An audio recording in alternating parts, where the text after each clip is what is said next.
Welcome to The Grand Balance, a weekly podcast hosted by two working grandmas navigating the beautiful chaos of work and family. Today we have a very exciting guest. She is very entrenched in the world of fitness and nutrition, and her specialty is helping women over 50, which I feel is probably the bulk of our audience. So I'm definitely looking forward to getting some amazing tips. Our guest is Linda Terjesen, and she is the founder and CEO of LTLTE Inc., which stands for Learn to Love to Exercise. She has a very strong passion for health and fitness and is a certified nutritionist, weight loss expert, online and life coach, and a certified positive psychology coach for women over 50. Welcome to the podcast, Linda. We're happy to have you. Thank you so much. I appreciate it. So Linda, why don't you start by telling us a little bit about yourself and how you learned to love exercise? What was your journey? My journey, when I was growing up, I didn't really like to exercise. I was kind of lazy.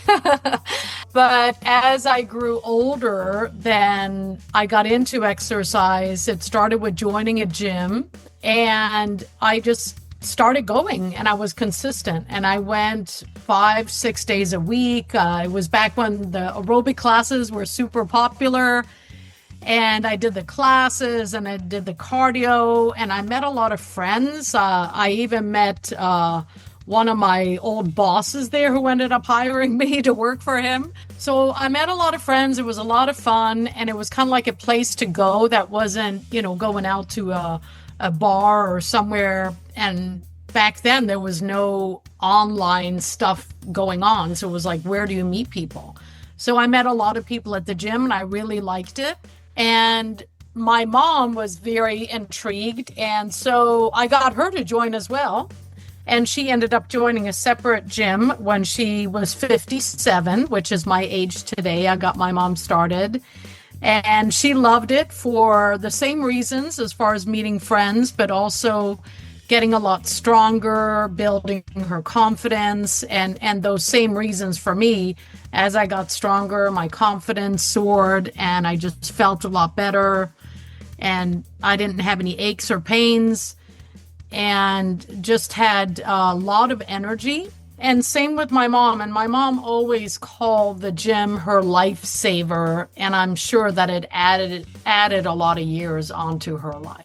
She went consistently as well for 31 years. Wow. So both of you just have a ton of discipline to do that. Yes. So let's start with just how do you find the time?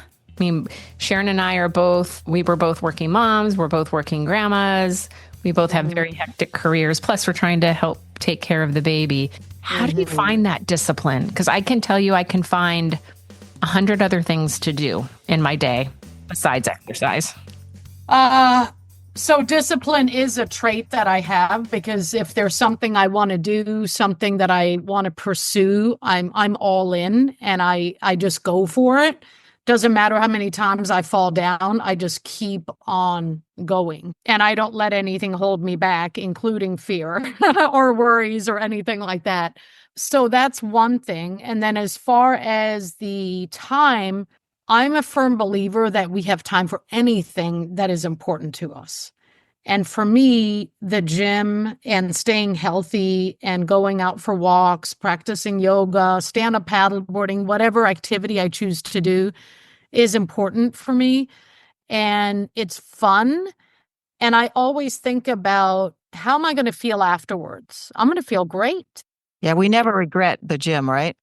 Exactly. I mean, unless you go when you're sick, then obviously, it's not as fun and you're not going to feel as good. But if you think about how you're going to feel after you're done with a workout, whatever that workout is, you typically feel better. You feel stronger. You feel more confident. You're like, oh, I can check this off my box. And that's what I go by. And I always tell my clients the same. Think about how you feel when you're done. When we go to Pilates, I was like, I'm tired. I don't want to go, but then I'm glad I did. Or even when I did go to classes, probably pre-COVID. I haven't been to the gym since COVID, but you definitely never regret it. Do you have it on your schedule? Like it's the first thing you do when you wake up, or does it vary depending on your day? How do you schedule that? Scheduling is very important. And of course, that's different for everyone. I'm a very early morning person, and I didn't used to be that way. So I don't really believe in the morning, evening type of person because I used to stay up till 11 o'clock, midnight. And now I'm in bed by 8:30, and I'm up between, it depends on the day, between 3:30 and 4:30. And then I get ready and I go to the gym. Wow. What caused the shift of staying up late and changing your entire schedule?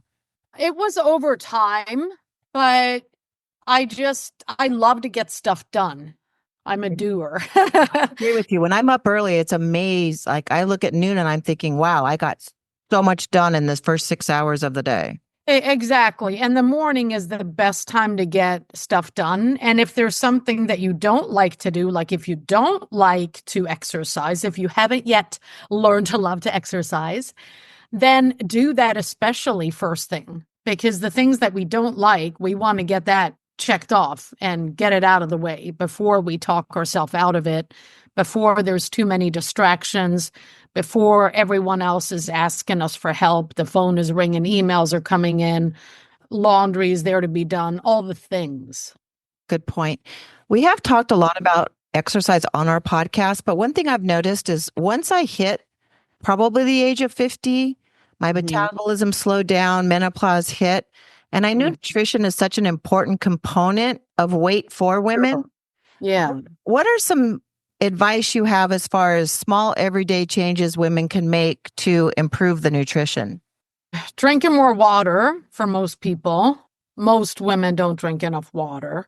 I'm one of them as I'm sitting here sipping a Coke. Yeah. So water is a big one. Vegetables is another big one. Most women, most people in general don't eat enough vegetables.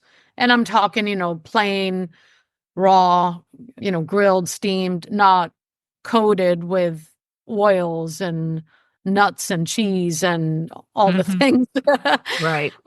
And then also limiting like eating out and having alcohol. I mean, I have all that. I eat out and I drink alcohol, but I don't do it as often as I used to. And I think in the United States, especially, a lot of people eat out way too much. And Well, it's the portions are so large. Yes. And it's very convenient. And it's not any quicker to go out to eat than it is to make something at home. I made a post today and shared a meal that I made at home for lunch. Took me 15 minutes. Most of my meals take me 15 minutes. I don't spend hours in the kitchen. And you don't have to. You don't have to look for fancy recipes. I'm all about making it simple because if it's simple, then we're going to do it. If we get overwhelmed, then we don't do anything. Do you have any advice for someone like myself who really doesn't care for vegetables? I do eat them, but I'm pretty much forcing myself to eat them. Is there any, I mean, I know it's a mind shift thing at some point, but is there any tips you can give to people like myself? One thing to think about, you're not, 5 years old anymore, right? So learn to love to eat vegetables. Did you try, 5 to 7 times or something? Didn't we hear that from one of our guests or our guests from our before? pediatrician? You need to try something. I'm thinking that probably happened from age 1 to 10, hopefully. But I mean, like I said, I do eat them, but it's not my favorite. And I agreed. I mean, it's just something I probably need to just make sure I'm getting into my diet. Yeah, just eat it anyway. I mean, there's a lot of things that we don't love, we don't necessarily love to get up at, whenever we wake up, or we don't love to do laundry or whatever it is, but we do it anyway. Same thing with vegetables, do it anyway. Same as exercise where you're looking at the result. And think about too with the vegetables, there are so many vegetables out there. So find the ones that you like a little bit more and have those the majority of the time, and find different ways to prepare them. And, you can have a little bit of sliced almonds on top, a little bit of Parmesan on top and things like that. Just, don't go overboard with those things. Yeah. So no broccoli cheese bakes for you, Sharon. No, I just try to use a bit of virgin olive oil. That's my... Or Brussels sprouts with bacon. And there's zero chance I'm going near a Brussels sprout, but... So are there any, so we were talking about menopause, premenopause, postmenopause, our metabolisms stop. Are there any foods that help speed up metabolism? Well, vegetables are certainly not going to hurt Those you. vegetables again. They're haunting me. Any particular kind of vegetables? And nor is water. The main thing with a diet is it really depends because every single person is unique, right? You have different likes, dislikes. Maybe you have allergies, maybe you're gluten-free, maybe you have medications, maybe you have high cholesterol, high blood sugar, different things going on. So it really depends on the person. And that's why the way that I work with my clients is so unique because it's a personalized approach. And I look at what everybody eats and, separately and guide them that way. So it really depends like on the menopausal symptoms. If you're, late 50s like myself, then you don't really have any symptoms anymore. The healthier you are going into menopause, the easier it's going to be. The healthier you are, the more you're going to get that metabolism working for you. And with the foods too, a lot of times women don't eat enough. And that's going to hurt you. That's going to hurt your metabolism and your hormones. And also the history that you have of dieting. If you've been dieting on and off for 20, 30 years, that's also going to hurt your metabolism and your hormones. So it's working through all of that and getting everything stabilized and making small changes over time. It's interesting. My mom, we would always wonder why she barely ate anything, but she was quite heavy. And we're like, how are you heavy if you don't eat a thing? She ate like a bird. And so I think she got to the point, like you said, she dieted so much that it really just messed her up. Yeah. So how do you, let's say you're in that situation, because I know a lot of people that are, how do you speed up your metabolism? Like, how do you go from nothing to eating a lot without gaining a bunch of weight? Or you said stabilize. How would you get to that level where you do stabilize? It's baby steps, right? It's looking at how are you eating now? How many calories are you taking in? How are those calories distributed? And then working on modifying that over time because it's a journey. If you're struggling to lose 20, 30 pounds and you have, issues being in postmenopause or menopause and you have a slow metabolism and all of that, it's taking a look at everything, including your blood work, including your activity level, your sleep, your stress, all of it. It's not just like a quick answer, like do this one thing and it'll speed up your metabolism because it's different for you. Right. If you go to a certified nutritionist, do they do your blood work? You mentioned blood work. And I was just thinking, it seems like it would be helpful to just maybe take the time to go to a certified nutritionist and really get the time for them to know you and your body and what your ailments are, do the blood work, all of that to give you a good plan. Otherwise, like you're just, I know I'm not educated enough. I think I'm doing a good job by doing fruits and vegetables, but maybe I'm not getting the right types of nutrients. Right. And a lot of people are not. I mean, I used to think that I ate healthy and I had 20 pounds to lose. And most people, if you have more than 5 pounds to lose, you're not eating as healthy as you can be. But you think you are because you don't know what you don't know. Right. But I don't do the blood work myself. That's something that you go get done through your doctor at a lab and such. But I help my clients look at it because I'm interested to see, what's going on.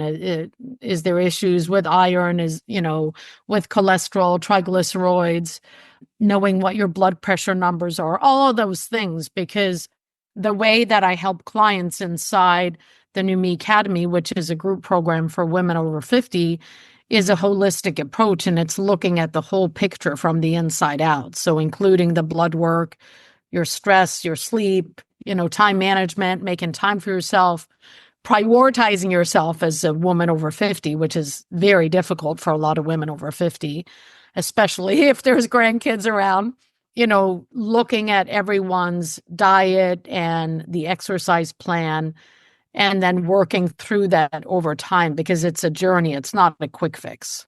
I have a question about eating. I do read a lot about nutrition, and I feel like now there's two schools of thought. One being eat smaller meals throughout the day, and the other being eat 3 full solid meals, but don't eat anything in between. Do you think that varies, that those philosophies vary by person, or do you think there's one that typically is better overall? Typically, it varies by person, and that also has a little bit to do with like schedule, what kind of profession you're in. If you're, working and say you're a teacher, for example, and you're in a classroom, you don't have a chance to pop out and have 5, small meals during the day or 4, maybe even 3. You have time for lunch. That's it.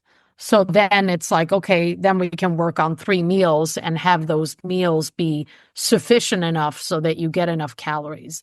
But if somebody, say, is working from home and you have a lot of time, then you can incorporate the 5 meals. 3 meals and 2 snacks is really what it is, but bigger snacks. But then it also depends on the history. Again, if somebody comes and they're not used to eating a lot and they're very low in calories, it's going to be extremely hard to eat a big meal. And especially you can't start with that. So then it's adding, maybe you even have more than 5 meals. You have 3 meals and maybe you have 3 or 4 snacks, and you get enough so that you can stomach it and then wait a few hours and then have something else, and making sure it adds up to enough calories in the day. Yeah. What do you think about intermittent fasting? And I hear it's 16 hours, it's 12 hours. What is the standard, and is that healthy? Because I think I put myself in that category, not purposely, but I'm at my dinner table at 6. My husband is amazing and cooks for us, but I'm at the table at 6. Yeah. But then I don't eat again breakfast until 9 or 10 the next morning. I'm not hungry first thing in the morning. So that's a lot of hours. And in my opinion, that doesn't help your metabolism because you go in a lot of hours without food. And the intermittent fasting, there's a lot of different schedules. It just depends on who you talk with. We all fast when we sleep, and we don't typically eat right before we go to bed. So if you're sleeping 7 to 8 hours and you're not eating an hour before bed, an hour after bed, then you're already fasting, maybe 9, 10 or more hours. So I don't feel like there's a need to intermittent fast. I'm not a fan of it. I know it works for a lot of people. And the thing is, if it works for someone and they feel amazing, then have at it. But I've also been around people that have fasted a lot before it was a thing, before it was like popular. And it's more like you're almost starving yourself, and then you eat, and then you end up overeating and eating too much. And also your body, your stomach, your gut has to digest this food. And if you only have a short window to eat, how many calories and nutrients can you possibly consume and properly digest to get all the nutrients you need in a day? So I'm not a fan. I like to eat. I love to eat. Yeah. So, well, and it made me wonder, because I thought it's a habit, and is that slowing my metabolism because I'm waiting too long? Right. Start my day. If I start my day at 5 in the morning and I don't eat till 9 or 10, that's 5 hours. That's a lot of hours. Yeah. So that does not help your metabolism. Try to swallow and get it down in the morning earlier. Yes. Yeah, it sounds, what I'm gathering out of everything you're saying is every person is very individual, and it's very up to each person to figure out or go to people that assist them in figuring out what's best for them. And that's the thing with a lot of health coaches out there. It's like dieting. You get a meal plan, and it's like, here's your meal plan. And, you can exchange out this, that, or whatever. But that's not the way I work. I work with looking at how are people eating. I'm educating my clients so that they learn what is healthy, what is not. They build a lot of awareness around food when we work together. And that really helps them sustain the weight loss, because it's one thing to lose weight. That's the easier part, but to sustain it, it's a whole other story. And if you're not learning, then it makes it very hard. Right. And for all of our listeners, we will include Linda's information if you are interested in seeking any advice or nutrition or workout help from her. She does work virtually. So that will be on our website and included on podcast notes. So that's just throw that out there. So in case people are looking for you, they'll know where to find you. Yeah. And I also have a free guide that I would love to include. It's called Ditch the Diets. Oh, great. So I'll make sure I get you the link for that as well. Okay, great. Yeah, we can definitely include that. That'll be helpful for everyone. Yeah. So I'm Italian, Mexican Italian, and I love bread a lot. Mm-hmm. And I love chocolate. Uh-huh. Not that I eat a lot of it, but after dinner, and again, I don't know if it's habit or my body's just telling me I need it. I need a little sweet after dinner. And it's just a little like a little C's candy or a little mini chocolate bar or, whatever. Not a lot, not a huge cookie or anything. Yeah. Is that okay? Because I feel like if I cut out bread altogether, I'd be stick thin, but I'd be miserable. So how do you balance staying healthy, but still enjoying food and life and not resenting that type of eating, healthy eating? And I'm the same. I love bread and I love chocolate, and I eat bread most days. And bread isn't bad, but it depends also what kind of bread are you eating? Are you eating Wonder Bread or are you eating whole grain bread? Are you eating sourdough or baguette or, and what's on the bread? All those, all of that depends. And the amount, of course. But most of my clients eat bread, and a lot of my clients, they're afraid in the beginning, like, oh my gosh, I can't eat bread. I haven't had bread. I haven't had pasta. I can't have carbs. It's all that mentality and all the things you hear out there that isn't true. You can have all that. When I was a kid, I grew up in Norway, and my mom made homemade bread. And I ate between 5 and 7 slices every day, and I was a skinny kid, and that's not exaggerating. And I've eaten bread almost every day for my 57 years. Good. So the bread to stay away from, besides Wonder Bread, that's kind of obvious. Yeah, I mean the white bread, right? Just like they say with like white pasta, white rice, not too much of the white stuff, every now and then. Moderation is very important. You can have almost anything in moderation. Yeah. And I heard sourdough's not bad. Right. Sourdough is one of the healthier, whiter bread. Okay. Yeah. All right. Because we do, like tonight, we had pasta, bolognese, and a baguette. And after this podcast, I'll be going to get my chocolate. Yeah. And then the chocolate too depends. Is it dark? Is it milk? Does it have caramel or nuts or whatever? I like dark chocolate. Yeah. So I think we're okay. That's the healthier version. Yeah. And if you have a little bit, I think it's fine. But again, it depends. What are your goals? How is your blood work? Do you have high cholesterol? Do you have high blood sugar? Do you have anything going on? So all of that, it's looking at each person individually with their goals, with their needs, with their likes, their limitations. But a little bit of chocolate and a little bit of bread is fine. I wouldn't have pasta and bread every night. right. And then it all depends. What time of day are you eating it and how much are you moving afterwards? So it's better if we're eating something like that earlier in the day. Is that right?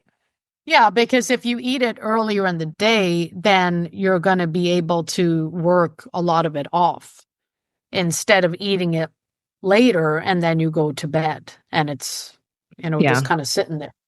Okay. Well, you make me feel a lot better because I was I'm glad. nervous that you were going to try to get so strict that I'd have to give it all up. No. I mean, I tell my clients, you can have a glass of wine. It's like, I'm not about cutting everything out, because if you do that and you restrict yourself, you're not going to be happy. And we want to be happy, especially if we're after 50, we need to enjoy life. And if that includes having some bread and chocolate, go for it. All right. Done. Great advice. I love it. Thank you so much for coming on and all your great tips. We have appreciated talking with you, and I think everything's been very helpful, and our audience will get a lot out of your tips. Yeah. And I know I need to rethink personally now, now that we have the new year here and we need to start focusing more on health and keeping our resolutions. I'm going to need to force myself to eat breakfast earlier in the day and get my metabolism working. And yes, I don't drink enough water. So I'm going to focus on getting that water in and flushing out my system in the new year. Good. I love that you're both taking takeaways and action items from this.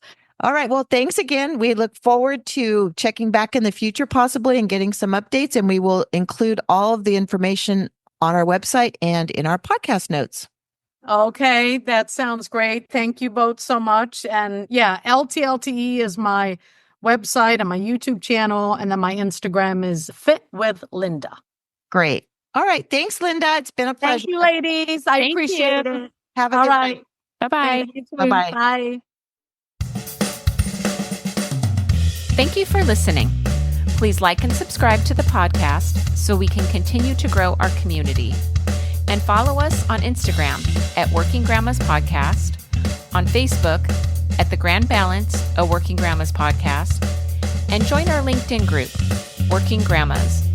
You can also email us at info@workinggrandmas.com or message us through any of our social media platforms.